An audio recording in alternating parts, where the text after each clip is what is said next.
Buenos días a todos. Sandra Aguilar, de Grupo Informativo. Presidenta, ¿cuánto va a costar este programa? ¿Cuál va a ser la inversión para este programa de credencial del Servicio Universal de Salud?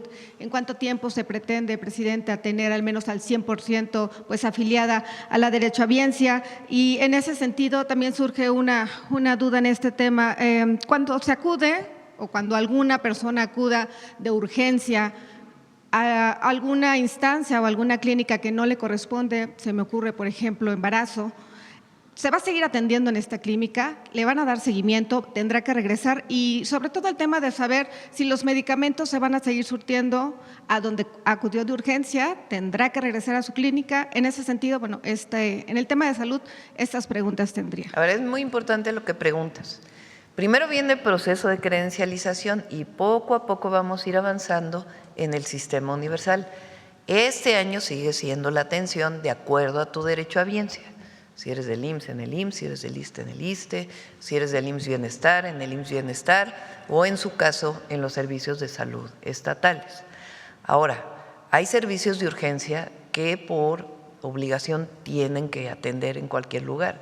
Si llega una mujer a un lugar, aunque no tenga tu derechohabiencia y está en urgencias, pues tiene que ser atendida o referida de inmediato o llevada a su centro de salud o a su hospital. O sea, desde este momento ya hay servicios de urgencia que se atienden. Pero este año sigue siendo cada quien en su entidad. Todavía no avanzamos. Es decir, necesitamos la credencialización para poder avanzar. Les voy a explicar, a lo mejor tiene su chiste este tema. Si te atiendes, supongamos que soy del ISSSTE y me voy a atender en el IMSS. Bueno, el IMSS, ¿de dónde recibe su recurso? Pues de los trabajadores que están afiliados al IMSS, de los patrones y del gobierno federal. Si es un derechohabiente del ISSSTE, en su momento el ISSSTE le tendrá que pagar al IMSS la atención de ese paciente para que no se vayan a descompensar pues los servicios de salud. Para que eso ocurra, se tiene que hacer lo que llamamos una cámara de compensación, que todo sea automático. Entonces, cada mes ya se sabe, oye, ISSSTE le debes al IMSS tanto, oye, ISSSTE le debes al IMSS Bienestar tanto, de que atendiste a una persona que no correspondía con tu servicio de salud. Todo eso tiene que ser un proceso de digitalización, se tiene que hacer de manera automática. Cuando fui jefa de gobierno hicimos eso para los sistemas de transporte público. La tarjeta esta de movilidad integrada que ustedes tienen aquí en la ciudad, que se pueden subir al Metrobús o se pueden subir al metro o se pueden subir incluso en algunos casos al transporte concesionado o al trolebús, esa información va a una base de datos. Y después cada mes se dice, oye Metro, te toca tanto, oye Metrobús, te toca tanto, oye Trolebús, te toca tanto. Entonces, el proceso de digitalización es necesario para entrar a un sistema de este tipo que permita que ninguna entidad se descompense, sino que los recursos pues van yendo adecuadamente a cada una de ellas. Porque por ley el IMSS pues solo puede atender a sus derechohabientes. Podría atender a otro si le pagas el servicio. Claro que todo esto pues tiene que irse desarrollando poco a poco. Primer paso, credencialización. El costo, Presidenta, la inversión. Alrededor de 3.500 millones de pesos de las credenciales y los equipos. ¿Y para cuándo se tiene pensado o planeado, inicia ya esta primera etapa en el mes de marzo? 1 de marzo al 31 de diciembre de 2026, etapa de credencialización. La información que dio hoy Ariadna, pues la vamos a seguir dando en la mañanera para que la gente sepa a dónde tiene que irse a credencializar para poder acceder pues al Servicio Universal de Salud. Bien, Presidenta, en otro tema quiero preguntarle, ayer que sostuvo, más bien recientemente en esta reunión que sostuvo con precisamente Luisa María Alcalde y Andrés Manuel López Beltrán, antes de que empiecen las especulaciones, ¿nos podría compartir de qué se trató esta reunión? Sí, los invité, vinieron a platicar,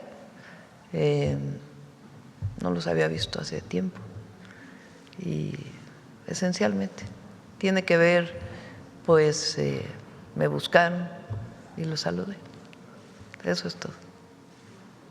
No tiene nada que ver con el tema de la reforma, con el tema de los partidos, no tiene nada que ver. No, ellos quisieron informarme qué están haciendo, cómo lo están haciendo.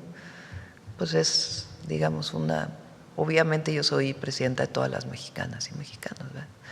Pero pues los recibo para escuchar pues lo que están haciendo, tomaron mi opinión y nos saludamos. Preguntarle, Presidenta, usted ha insistido, sí, ciertamente, en el fortalecimiento de la democracia. El gobernador de Oaxaca, Salomón Jara, será pues la primera persona en someterse al tema de la revocación de mandato. ¿Usted considera que deberían de tomar su ejemplo los demás gobernantes? Es decisión de cada gobernador o gobernadora. Es una decisión de ellos, de ellas. En el caso de Salomón Jara decidió hacerlo y pues ya depende de cada uno de ellos. En el caso de la presidencia, ahí sí está en la Constitución. Finalmente, Tamaulipas le espera este fin de semana. Sabemos que va a Sí. visitar la frontera. ¿Algo más que nos pueda compartir en Ya torno a esta vamos visita? a dar muchas noticias buenas para Tamaulipas. Allá el domingo nos vemos. Allá nos Bueno, vemos. sábado, ¿no? Desde el Sábado. Sí. Le agradezco, Presidenta. Buen día. Gracias. Vamos a ver de este lado, por acá, por acá, por acá. A ver, ¿quién no ha preguntado? Desde hace rato. A ver, el compañero que no ha preguntado hace rato. Vamos variándole.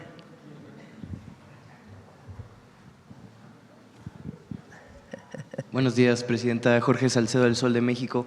Preguntarle, ya que mencionaron este tema del sarampión, que ya no podría ser como digamos que Estados Unidos o Canadá posiblemente pierdan esta salvaguarda, por decirlo de alguna forma, de casos de sarampión.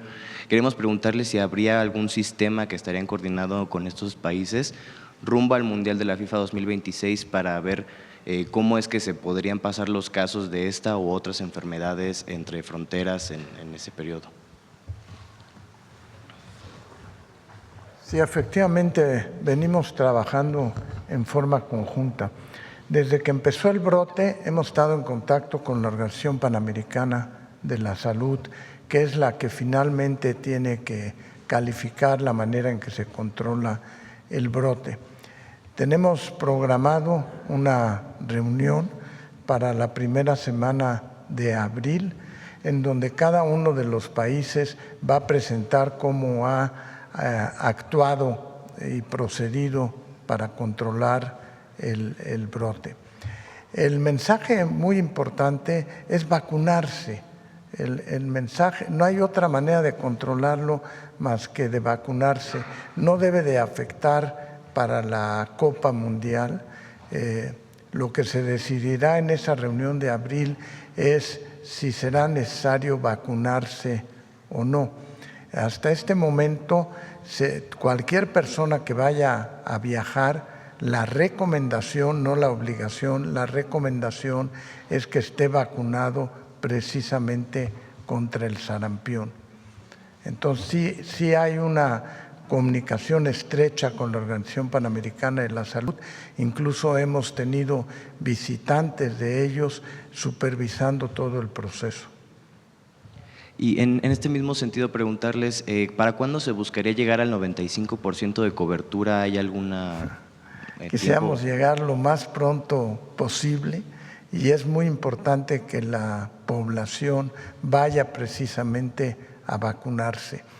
Está demostrado que la mejor manera de combatir las enfermedades es prevenirlas y así lo hemos insistido, incluyendo la vacunación invernal que estamos haciendo ahora para influenza y para COVID, en donde hemos tenido la posibilidad de no tener internamientos en forma tan importante por la misma.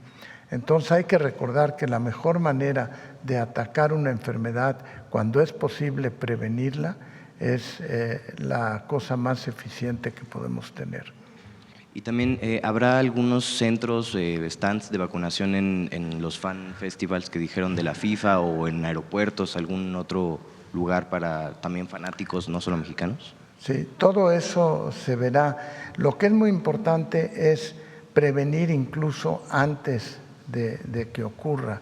Y Muy pronto le estaremos avisando de otras estrategias que tenemos para evitar precisamente la diseminación del sarampión, como son, por ejemplo, vacunar en las centrales camioneras, vacunar en los aeropuertos, etcétera. Gracias, secretario. En otro punto, Presidenta, sobre la entrega de agua a Estados Unidos, que estaría tentativamente para el 30 de enero de este año, después de las exigencias del presidente Donald Trump, si nos pudiera adelantar en qué porcentaje de agua o cuánto. Hoy tengo una reunión, ya se reunieron la Comisión de la SILA con agua e incluso con los gobernadores de los estados, y hoy me van a presentar la propuesta. Entonces, si gustan, mañana platicamos sobre eso. Gracias, Presidenta. Gracias. Muy bien, vamos por acá, por acá, por acá, por acá. A ver, Hans, y luego por acá. Gracias, Presidenta. Hans Salazar, de Noticiero en Redes. Preguntarle sobre este mismo tema de la credencialización para la universalización del servicio de salud. Si nos pudiera dar un poco más de detalle usted o alguno de los servidores que están públicos que están junto a usted sobre los estados donde no está el IMSS Bienestar particularmente, pues las demás instituciones son a nivel nacional, bueno, todas son a nivel nacional, salvo estos estados donde gobierna otro signo partidista. Ahí es donde muchas veces hay dudas con respecto a este tipo de credencialización, cómo poder explicarle también a la gente cómo dar este servicio, porque muchas veces si en el nivel estatal del servicio de salud no les atienden correctamente o sienten que no es una atención adecuada, nos han dicho, pues es que entonces que nos pudiéramos tener alguna alternativa. Sabemos perfectamente que ellos tienen sus propios recursos. Aquí, ¿cómo explicarle a la gente, Presidenta? El IMSS Bienestar te adhieres al IMSS Bienestar de forma voluntaria. No están incorporados al IMSS Bienestar Nuevo León, Coahuila, Durango, Jalisco, Querétaro, Aguascalientes, Chihuahua y Guanajuato. Esos 8 estados. ¿Cuál es la diferencia? En esos estados sigue un sistema en donde cada estado tiene su propio sistema de salud. En los otros estados ya está federalizado. Es un sistema en donde la federación pues incorporó a todos los sistemas estatales y se hace pues de manera muy eficiente. Tenemos muchos estudios de lo que ha significado el IMSS Bienestar antes y después del IMSS Bienestar.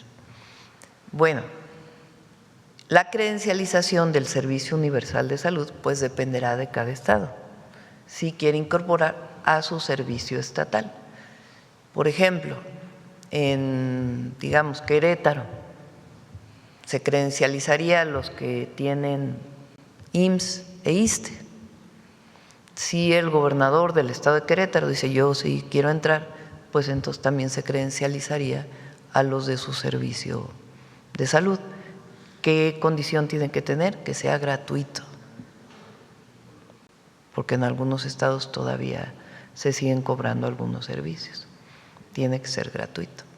Entonces depende pues del gobernador del estado o gobernadora del estado, porque en esos estados está descentralizada todavía por ley los servicios de salud. En los otros de manera voluntaria se incorporaron al IMSS Bienestar. Mucho se ha polemizado principalmente por parte de, obvio, quienes gobernaban antes en gobiernos del PRI y del PAN, el seguro popular, que al ya no existir el seguro popular se cayó en pedazos el servicio de salud. Ese es el discurso de ellos. Y ahora, obvio, con la nueva credencialización que se anuncia ya con estas etapas, preguntar qué diferencia igualmente, ¿no?, para la población en esta narrativa negativa que se ha hecho contra los servicios de salud, contra todo este sistema que se está levantando. Ya se han explicado aquí sobre los hospitales, los centros de salud que se han recuperado, pues tantas cosas, los médicos especialistas. ¿Qué diferencia hay de ese entonces, el famoso Seguro Popular en su entonces, con ahora este nuevo proceso de la universalización? Primero, el Seguro Popular era para todos aquellos que no tenían derecho a biencia, ni al ISSSTE ni al IMSS. Entonces hicieron el Seguro Popular. ¿Dónde se atendían en el Seguro Popular? Pues en los centros de salud y hospitales de los estados. Vamos a ver, igual que en el caso del IMSS, ahorita pasamos otra vez las gráficas, pues eran los mismos hospitales y centros de salud que ahora se han ido renovando.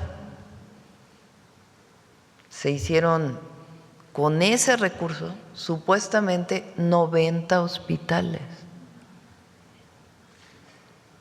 Se hicieron 90 hospitales que en realidad nunca funcionaron, entre corrupción y falta de recursos para terminar el hospital. Con el presidente López Obrador llegó y dijo, bueno, lo primero que tenemos que hacer pues es echar a andar estos 90 hospitales. Ya nos quedan, ¿cuántos? 10, o sea, 80 ya están funcionando. ¿Cómo va a haber sido mejor el Seguro Popular que lo que tenemos ahora si tenemos 80 hospitales nuevos operando?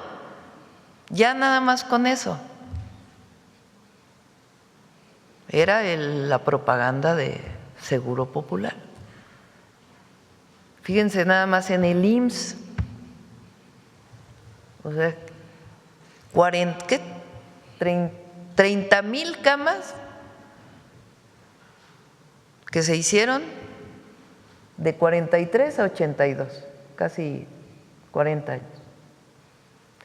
Y después solo 4,300 camas en 36 años.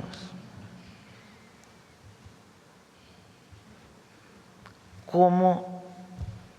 Pues claro, la saturación, crece la población, no hay nuevos hospitales, pues se saturan los que existen. ¿Qué vamos a hacer nosotros? El presidente hizo 3,944 camas, que algunas de ellas estamos inaugurando todavía, y nuestro objetivo es hacer 6,173 camas, 10,000 en total en 12 años. ¿Por qué se puede hacer esto también?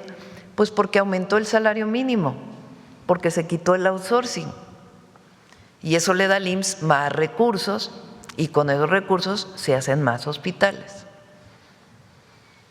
Ahora imagínense la contratación para que funcionen, la contratación de médicos, enfermeras, para que funcionen 80 hospitales que antes no funcionaba. Pues ¿cómo va a ser mejor el servicio de antes que el de ahora? Que los medicamentos.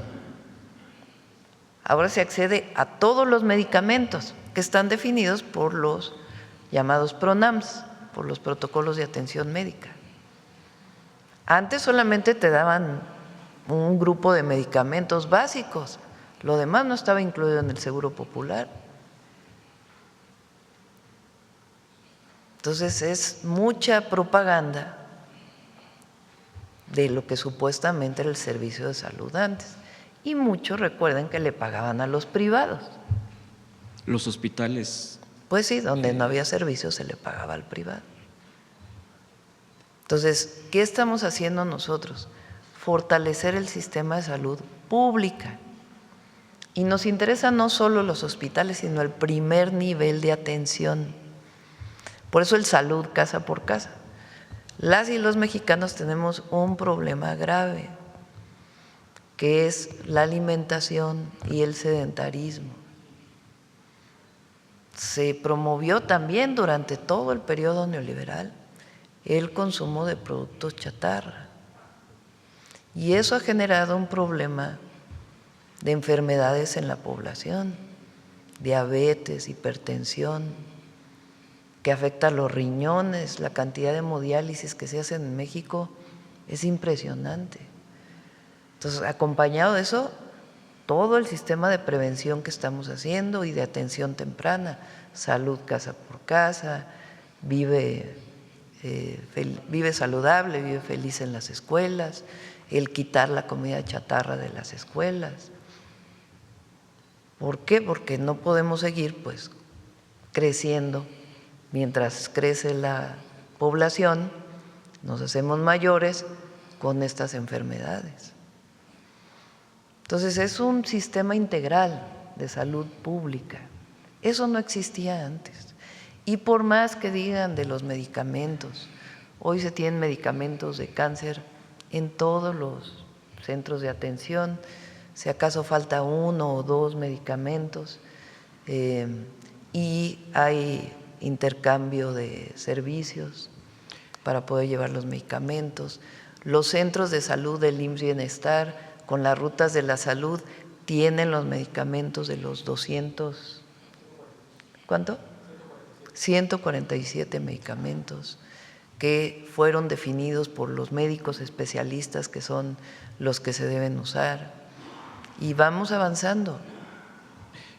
En este punto, Presidenta, de la atención a la gente, ahorita recuerdo perfectamente que hace un mes un doctor que ahora pues lo atienden en uno de los hospitales públicos, me decía, todo está muy bien, pero hay una observación que me hacía y ahorita lo planteo. Cuando estaban analizando algo que estaban sobre su salud, dice, se me salió la lágrima porque yo estaba hablando con la persona que estaba leyendo mi estudio y ni me volteaba a ver. O sea, está muy bien el servicio. Dice, la verdad es que agradezco, me lo decía. Dice, pero me comentaba que eso es en general, que se tiene que caminar hacia la humanización. Dice, yo entiendo que a veces solamente te van a leer la radiografía o qué sé yo.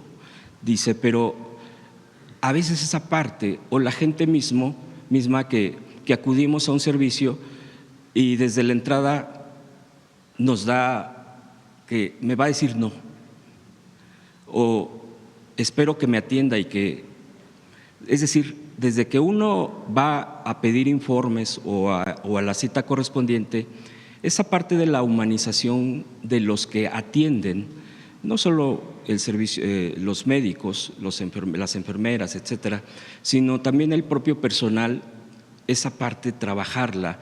Y yo preguntarle esa parte cómo se ha platicado con la gente, porque este mismo proceso, creo que de privatización de décadas, deshumanizó a la misma gente o personal, no a todos afortunadamente, pero hay una parte que se vuelve muy insensible con la gente y como un rechazo inmediatamente, o ahorita te atienden, déjame ver, molesta, y dice, lo que queremos es que por lo menos nos, decía este doctor, creo que si en esa parte nos dijeran la misma información, pero de manera respetada, con dignidad, decía él, sería, creo que, un paso también hacia allá del propio sistema, y creo que también eso se está combatiendo por parte de este sistema universal. ¿Esa parte cómo se está moviendo, Presidenta? Sí, ocurre lo que dices, pero también hay que reconocer que yo que tanto cuando fui jefa de gobierno como ahora que visitamos hospitales, y cuando pregunto, porque pregunto a la ciudadanía cómo te trataron, cómo recibiste la atención, también hay la gran mayoría, yo diría, de los médicos, enfermeras, enfermeros, todo el personal atiende a la gente con mucho respeto y reconocimiento, cariño incluso, en muchos de los casos. ¿Qué estamos haciendo para este fenómeno que dices? Que muchas veces tiene que ver con lo rutinario de la atención, no del médico necesariamente, pero de quienes atienden en primera instancia.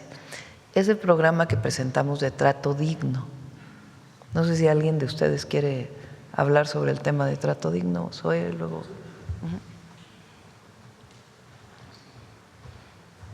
Sí, muchas gracias, Presidenta.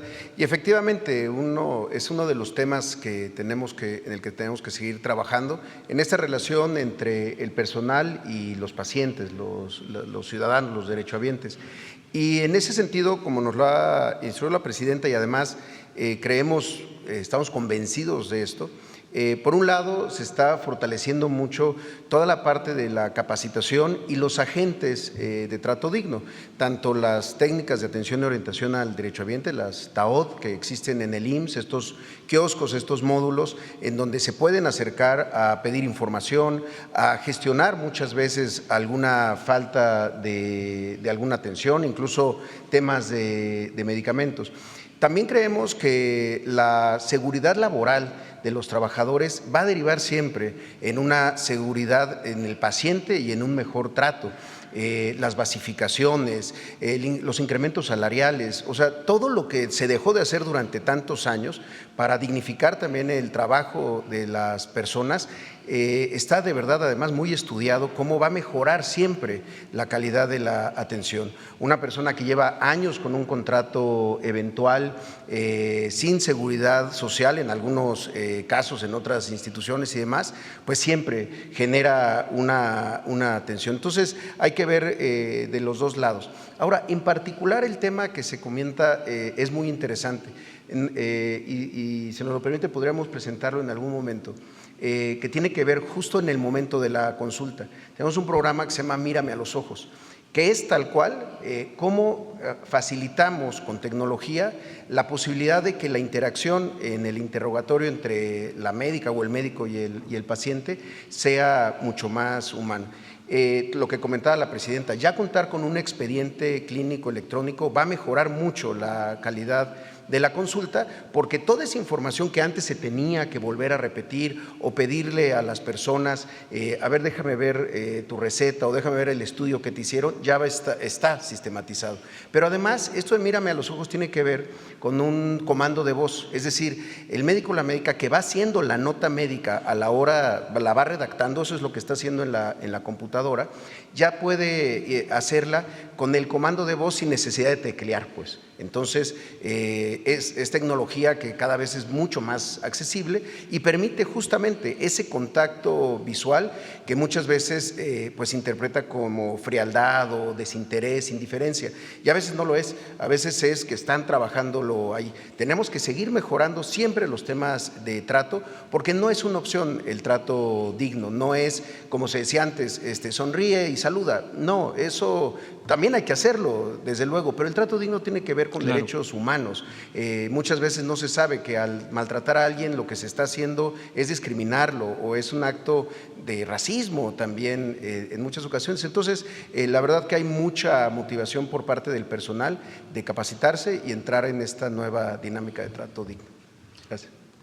Por último, Presidenta, si me permite otro tema rapidísimo, lo de la reforma política.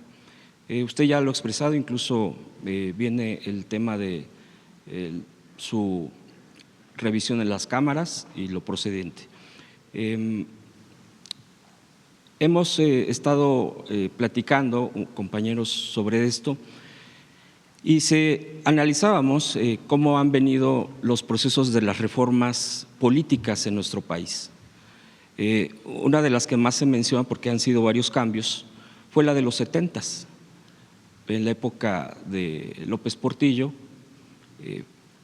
Reyes Heroles estaba en gobernación, que fue uno de los que se encargó de esta reforma. Se llamó la apertura democrática. La apertura democrática, sí, que es cuando viene esto de una presión, porque no fue una concesión del gobierno que un día se le ocurrió y dijo, ay, vamos a darle más participación a actores políticos sociales, sino que fue un proceso incluso en esa década, la llamada Guerra Sucia, esto de la represión brutal contra grupos sociales, campesinos, estudiantes, que venía desde antes, pero ahí se recrudeció con el tema de las armas y todo esto que pues conllevó a ese momento. Después hubo más, pero principalmente yo quisiera comentar esta parte, porque ahora con esta reforma que se plantea y que se estaría pues revisando por parte de las cámaras, como una posibilidad para poder ampliar derechos al pueblo y acotar, así lo denominábamos, este cerco de cúpulas, muchas veces en los partidos en general, que definen quién va, quién no va, etcétera. Esto de los plurinominales que también se ha discutido, que es una de las cosas que más se discute, y lo de los dineros. Preguntar por qué no se pudiera estar en una mañanera haciendo una revisión de cuál es la lógica de estas reformas políticas, de este en particular, cómo ha sido la parte de estos procesos, que fue precisamente por esas presiones sociales y que no tenían un signo, lo digo con todo respeto a quien se tenga esa simpatía con la derecha, sino completamente opuesto, con movimientos de izquierda y movimientos campesinos, estudiantiles, sociales, etcétera. Y que ahora la narrativa igualmente de la derecha, que es quien está en la oposición y que sabe que no ha podido avanzar en sus propios objetivos, pero pone la narrativa opuesta como si fuera un retroceso e incluso peor que si fuera de los 70s. Entonces, ¿por qué no explicar toda esta parte y dar señalamiento a estos cambios en el país, Presidenta, para comprender más el momento de la reforma hacia dónde vamos? Sería mi última y le agradezco. Tienes razón. Hasta México vivió durante años lo que se llamó el Partido de Estado, que era el PRI. Durante pues la segunda, no solo, digamos desde Calles evidentemente y luego con el general Cárdenas, el Partido Nacional Revolucionario y luego se convirtió en Partido Revolucionario Institucional. Era un partido de Estado, así se le llamaba, porque ahí estaban involucrados todos los sindicatos, el sector empresarial, el sector de los trabajadores, y todo estaba integrado pues en el Estado mexicano. Aun cuando hubo una época muy importante de derechos sociales, pues ahí lo vimos. La creación del IMSS, la creación del ISSSTE, la educación pública. Fue un régimen muy autoritario, de mucha represión. No se permitía que en los sindicatos llegara alguien que no fuera del PRI a dirigir el sindicato, cualquiera que éste fuera. Ahí se dieron el movimiento de ferrocarrileros, de electricistas, que buscaban que alguien distinto al que nombraba el presidente fuera secretario general de un sindicato. Ahí estuvo Galván en la corriente democrática del SUTERM, en el caso de los electricistas, o Campa y otros de los ferrocarrileros. Los maestros, que buscaban la democracia sindical o mejores derechos sociales, y eran reprimidos. Todo el periodo del Partido de Estado se caracterizó por un profundo autoritarismo.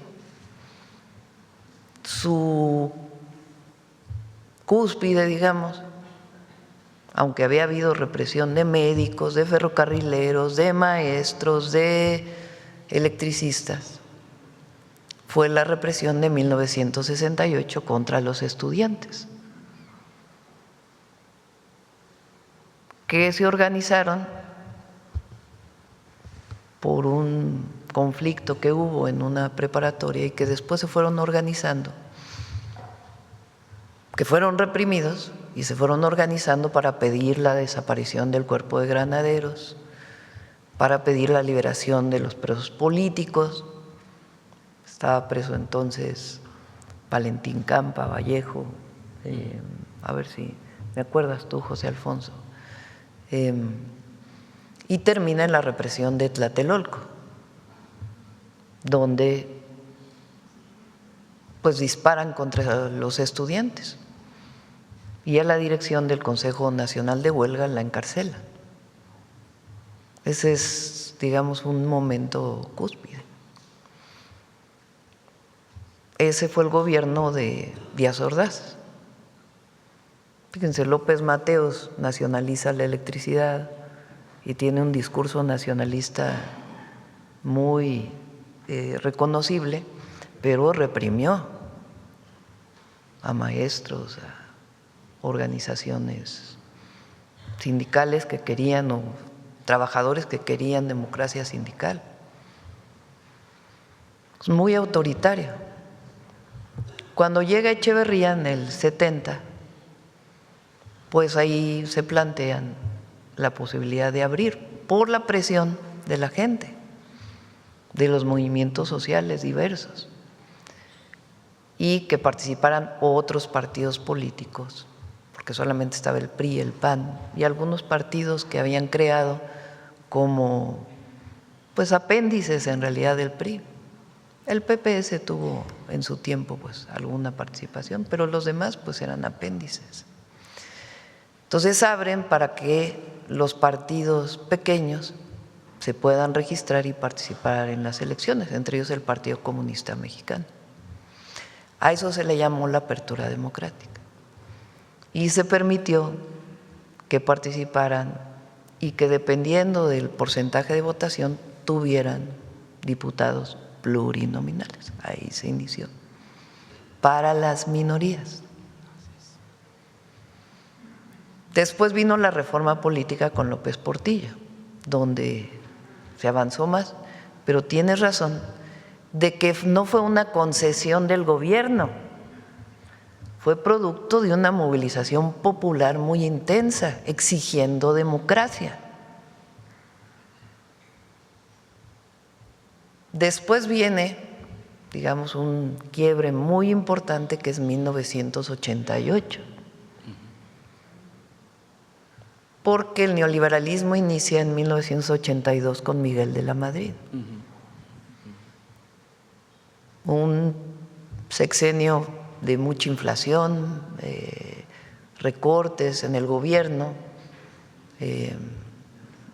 además se atravesó el sismo del 85, donde el gobierno tardó mucho en atender a la gente. Entonces, en el 88,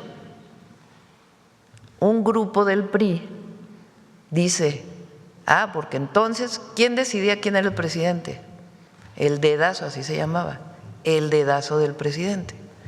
Entonces, el presidente saliente, por dedazo elegía al que venía. Los tapados. Y sí, eran los tapados, porque era, pues, ¿quién puede ser? ¿Quién sabe? Y entonces el presidente decidía su sucesor, o sucesor porque eran puros hombres.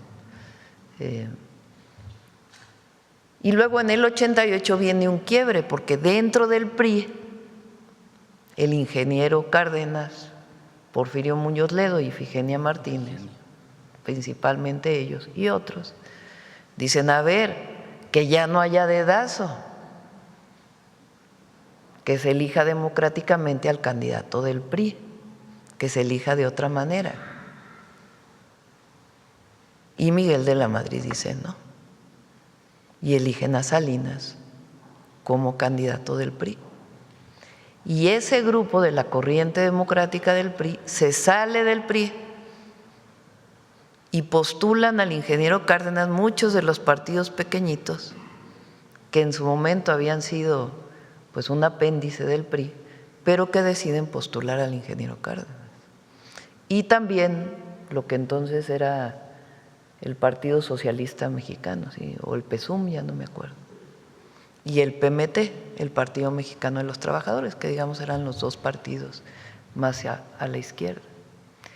Y Cuauhtémoc Cárdenas gana esa elección, la del 88, porque la gente ve en el ingeniero Cárdenas pues una esperanza de que no siguiera el mismo régimen que había iniciado con el neoliberalismo y que se democratizara el país. Ese es un antecedente de nuestro movimiento. Bueno, todos esos movimientos sociales. Ahí viene un fraude electoral, la caída del sistema, y muchas movilizaciones populares, muchísimas contra el fraude electoral, muchísimas. Ahí se forma el PRD después de esa elección, en el 89. Pero del 89 al 2018, pues hay una historia, ¿no? En el 94, pues es el magnicidio de Colosio. En el 2000, la gente piensa que Fox es una alternativa y vota por Fox. Después viene la traición a la democracia de Fox, porque en realidad pues él es el que organiza el desafuero contra López Obrador. López Obrador en el 2000 gana la Ciudad de México y Fox, siendo presidente, no quiere que López Obrador sea presidente. Así de sencillo. Quería que siguiera el PAN gobernando. Y desde entonces ya venía el PRIAN, desde Salinas de Gortari se empezaron una alianza entre el PRI y el PAN porque compartían el proyecto de nación. Y entonces en el 2004 viene el desafuero para cargarle un delito a López Obrador, que además no cometió, para que no pudiera participar en la elección del 2006, porque ya las encuestas ya lo daban, porque había hecho tan buen trabajo en la ciudad que ya las encuestas lo ponían hasta arriba.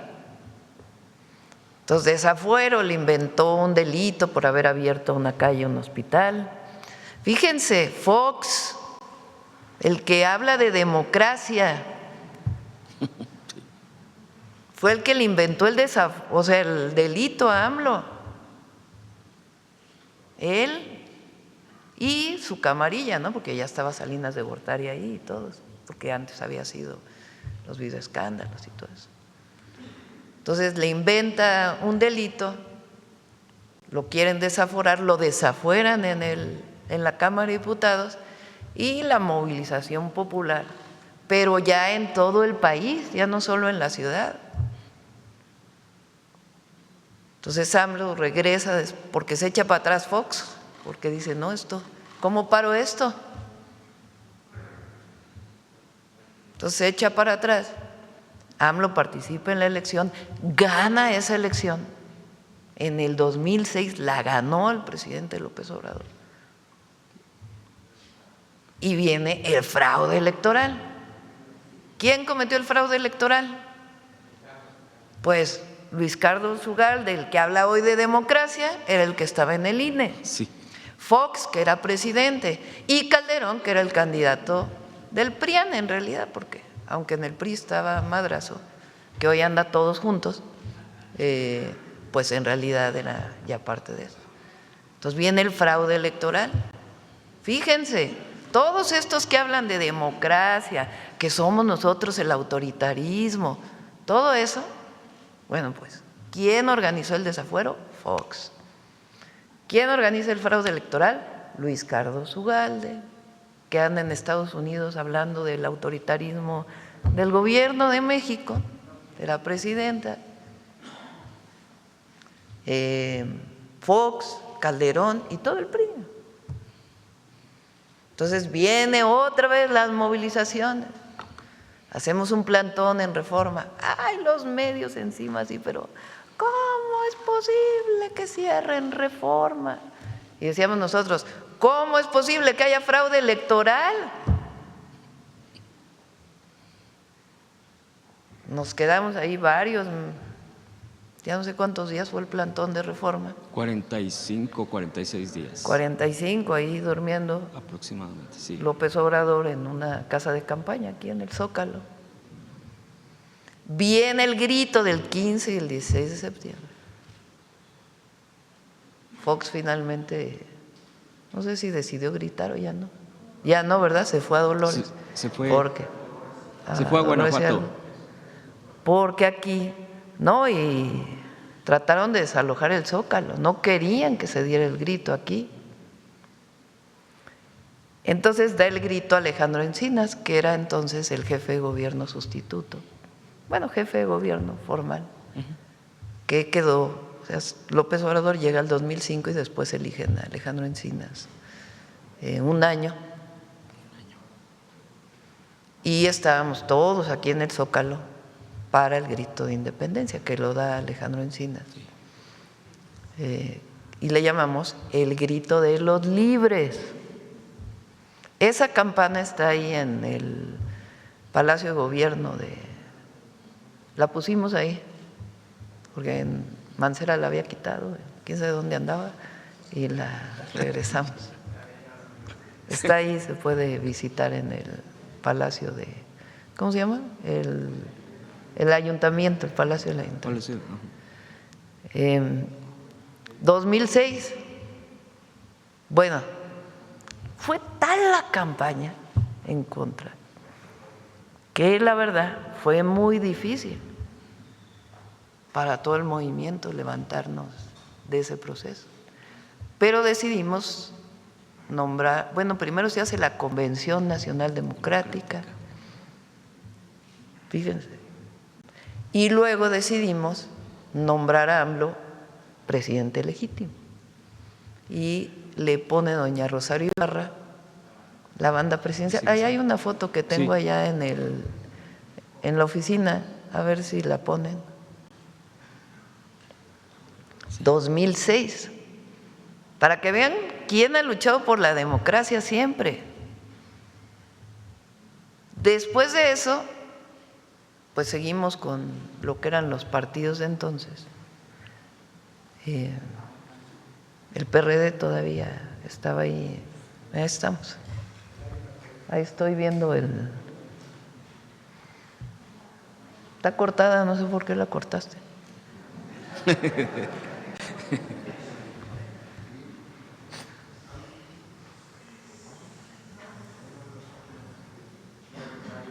Lleno el Zócalo, llenísimo.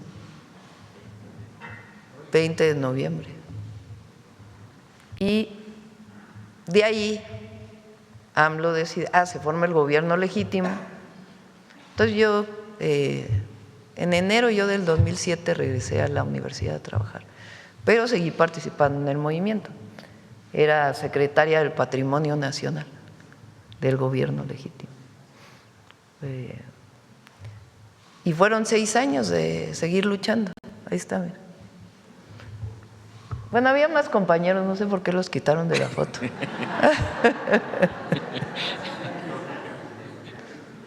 Porque estaba el gobierno, a lo mejor hay alguno ahí que ya anda en otro lado. Bueno, entonces nos fuimos de nuevo a tocar casa por casa.